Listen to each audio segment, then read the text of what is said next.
holding business planning off until January or even December is that we are on a 90-day sales cycle in this business, meaning if you wait until then to start taking action towards what you want to accomplish next year, you are not going to see results until March or April of next year.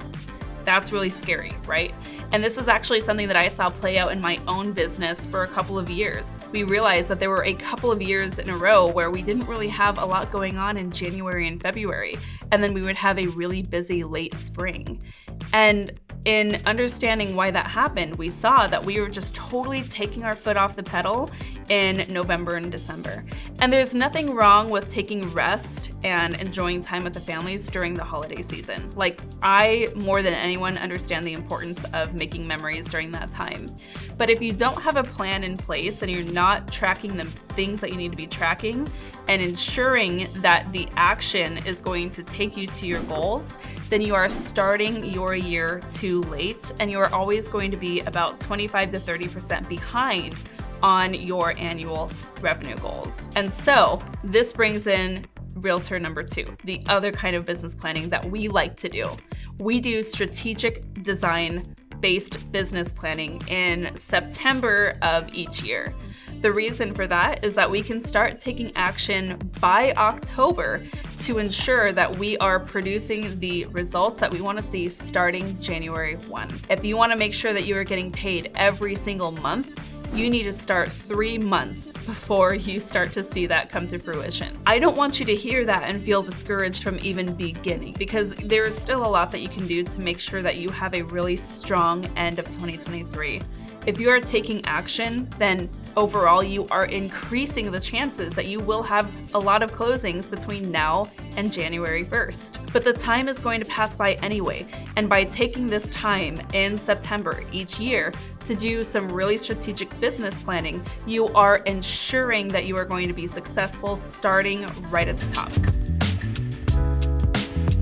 I want you to take action with a crystal clear plan and a step-by-step guide that you can create once you have all the context, data, and details that you need to begin some strategic thinking of what you want to accomplish next year. Start with your personal vision. What do you know you need to earn next year just to survive? Like, what are your basic living and your basic business operating expenses? Tack on any big savings and investment goals or big picture items, like maybe you're looking to move into a new house or go on a really extravagant vacation, and get a really good sense of what that baseline income needs to be. From there, we can begin building on top of that your tax savings, any projected broker or team splits, and actually come up with a clear picture of not only a revenue goal that sounds really exciting, but also one that makes sense and is going to meet your needs. That way, in 2024, when you get tired or hungry or you're unmotivated, you'll remember why it is that you need to take action and what actions you need to take in order to see the right number in your bank account and in those commission checks every single month. It's a lot easier to stick to the process and do the things that you know you need to do when you know why you need to do them. In this, you're actually going to want to go a little bit deeper into your prospecting and marketing plan. This leads us to question number 3. How are we going to do it? I want you to find yourself to a sense of total clarity on the number of leads that you need to generate from which specific sources, what your conversion rates need to look like, and what activities are going to help all of that come to fruition. What that means is you need to have your marketing and prospecting plan dialed in. Like, who are you looking to attract into your business, and what are you going to say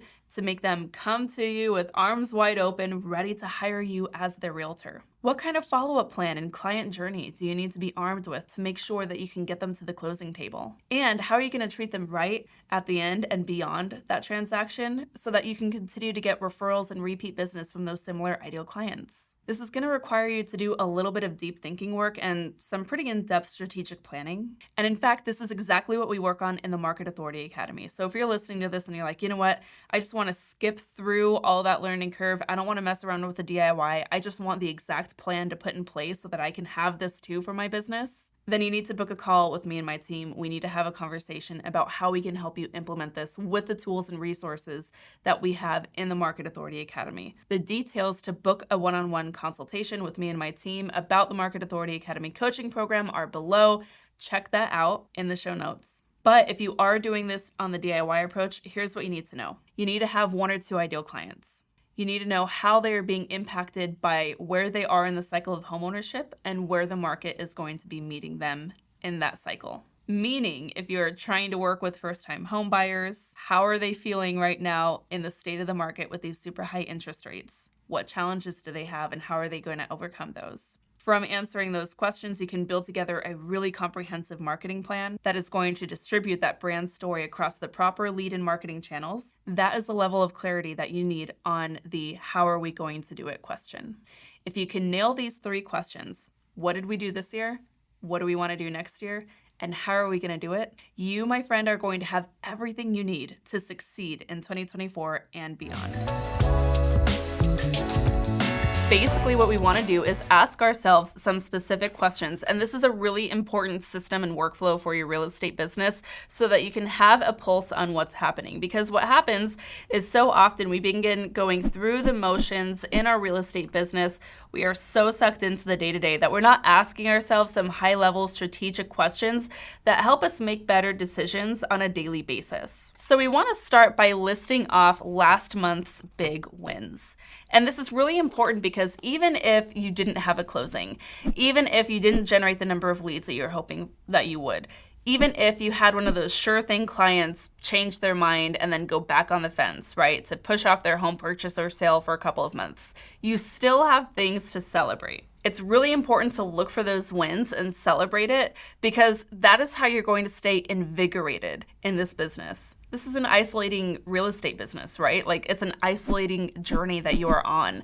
And so you want to make sure that you are recognizing the times when you are persevering, working hard, and accomplishing great things, even if they are not the metrics, even if they are not the data points that you might be looking for. Now, a lot of the realtors in the Market Authority Academy are those realtors who are looking for the metrics, the measurables.